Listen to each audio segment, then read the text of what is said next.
So I'm joined now by singer and songwriter Ben Maggs. You're recording right now at the hallowed University of Gloucestershire Park Um, campus recording studio. Just first of all, how did you get started as a musician? Where did it all begin?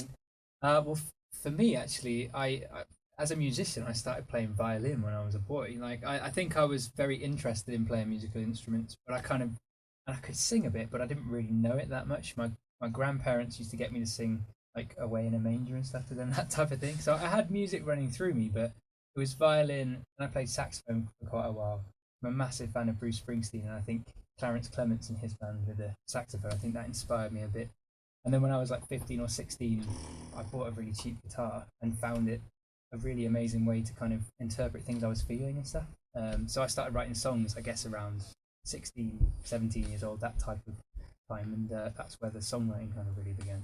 So one of your first sort of musical forays was with a band called Solace in Yeah. 2011. Now, Yeah. when that kind of dissolved, Yeah. was it difficult to keep a momentum?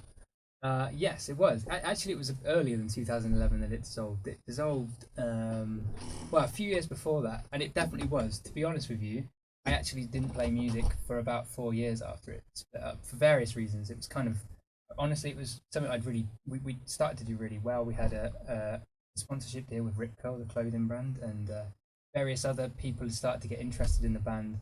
It was a real kick in the guts when it ended, to be honest, and I found it a real challenge. And for various other things going on in my life, I decided maybe I wasn't gonna, spend my time on music. But kind of, I think when you really love playing music, it can't ever properly leave you, you know. And so, yeah, I basically picked up a guitar again a few years back, and so whilst I did lose some momentum, I think that the love for music never truly left me, and I started writing again, and here I am. Was there anything in particular that sort of kicked that back into force? Yeah, definitely. I mean, initially, to be honest with you, it's just kind of like I think I'll play a bit of guitar again. But then, actually a close friend of mine passed away, and it was a real shock. You know, he was 24 at the time, and it was uh, it was something that was. I mean, I'm sure you can imagine, like just properly out of the blue. It's just totally insane event that had happened, and it shook everyone that sort of the community of people that I'm a part of, and yeah, it was through that really that I really started to find my writing feet again. I think and write stuff. I was like, I really kind of. And Man on the Moon, in fact, that chorus was written after he passed away. It was I had a dream about conversation with a man on the moon, and that was another way of kind of interpreting that. So yeah, that event really kind of spurred things on. I was going to mention the song that you just played for us, Bear Cub. Yeah. Do you draw upon nature a lot in some of the songs that you play? I do. Yes, I do indeed. It's a really important metaphor for me, nature. I've found that since because I did work in a bank for a few years, and then I decided I wanted to leave my job and do this full time. And since then, I've walked in so many amazing places around Gloucestershire and the Cotswolds and up in Scotland as well. I love the northwest coast of Scotland, and yeah, I've found nature an amazing metaphor for life. You know, the things that I've felt and the things that when I've been out in nature, amongst there's not a lot of distractions. It's kind of you and nature, and and that's kind of it. And I found those spaces very inspiring, and so I like it as a metaphor. I love using it within my songs, and I love it as a place that I find inspiring as well. So definitely, it's very much There was one track that I really enjoyed called "The Storm." yeah. Now, what was the story behind that one? The Storm is a song that was originally written or started being written in Scotland, very northwest tip. There's a there's an area, well, there's basically a little bay that I stayed in a little cabin, and it was a mouse infested cabin. It was wooden. It was one of three little shacks basically on a very small little beach, so it was very secluded. And I'm talking as well, really northwest tip of Britain. And for the first 24 hours that I was there, the weather was just insane. I mean, I'd never ever heard wind like it. I'd never felt rain so painful when it hit you. I mean, one guy I remember driving around in a sports car, and he drove out to a headland we were going to try and head out to, and he just turned around and headed back. And when we got there, we realised why, because the car, and bear in mind the car I was in at the time was quite big, trying to lift, it was the bout of the wind was trying to lift it, etc. It was an incredible storm, And the next day, it kind of calmed down, and I was playing music, looking out over the bay, and essentially playing some very formulaic stuff. And I was staying with a friend who said to me, like she said, "Mate, it just feels a bit formulaic. How can we loosen you up?" Type thing. Why don't you play the Storm? And so that's how I started playing around with this idea that War the Storm, basically. So that's where it all started. Now, when you're sitting down and you're recording your music and whatever, obviously you've got to be quite. People say that artists normally hate their own art and they're quite self-critical. Do you think it's important to be self-critical as a musician? It's a really good question. I mean, I think it's actually an interesting terminology as well. I think that being self-critical sometimes can be detrimental. I think definitely to be able to have an objective ear on your music and to be able to listen to it and say, this doesn't feel like the right way to go, etc. Definitely, I think is very important because it's easy to get, especially when you're in the studio recording, it's easy to get very bound up in what you're doing, think you've created a masterpiece, and then listen to it 2 days later and think, what the hell was I doing? So I think certainly it's important to be able to find objectivity and say, yeah, I feel good about this. But I think being hard on yourself about stuff, I don't necessarily think that is that helpful. I think that can be sort of detrimental. But I definitely think if you're being self-critical from the perspective of, kind of being able to differentiate between what's good and bad type thing, definitely I think that's a really important thing. I don't know whether that answers the question. No, it's great. Now, you've got some feathers on your guitar. Yeah. I asked them about you before. What are they all about? Well, the feathers were originally a suggestion by a friend.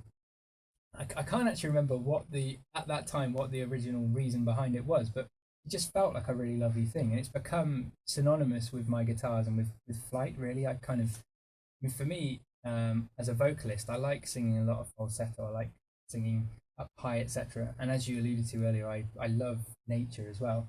So to have feathers just kind of feels like I've got that thing that feels synonymous with flight on my guitars, and I just find them a really lovely companion when I'm playing. I love having feathers around now, so it's become a really reassuring and lovely thing to have. So yeah, it's essentially I think that the flight synonym is the main thing, but it's just become something I love having. And who are some of your biggest musical inspirations? Like who are you sitting back and listening to when you get in? Well, that's a very good question because I listen to a huge variety of music. I love like having times when I listen to Simon and Garfunkel, or I've listened to a bit of John Butler lately. I like Paul Simon stuff on his own. Bruce Springsteen is my biggest kind of. I loved him from when I was younger. I love listening to Ben Howard. I love listening to Damien Rice as well.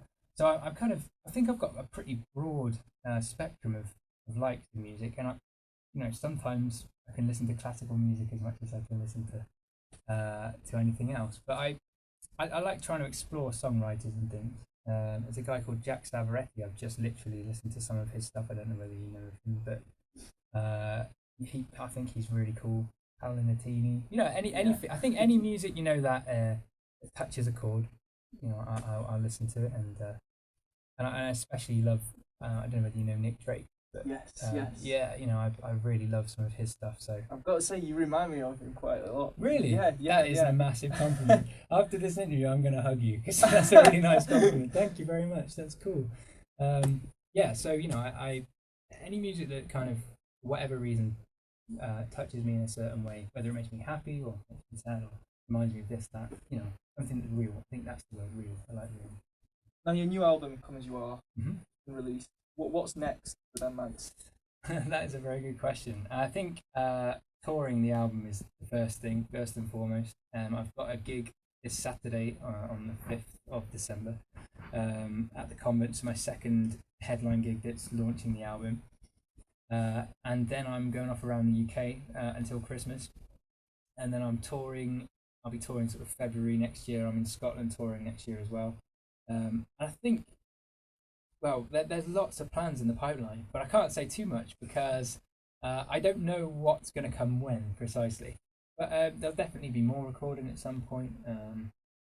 Hopefully some more videos. I don't know whether you saw, but we did some things called the Bear sessions. And and I think there's some plans. Well, hopefully we'll be doing something like that again in the new year. It's a question of a lot of things having to be okay in order to be able to do those things. They're definitely within in the plans and the pipelines. Lots of gigs. Hopefully time to songwrite as well.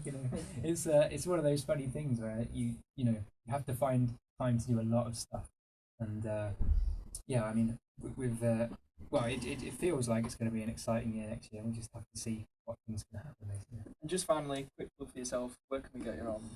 You can get my album by going to www.nmagsmusic.co.uk, and Mags is spelled with two G's.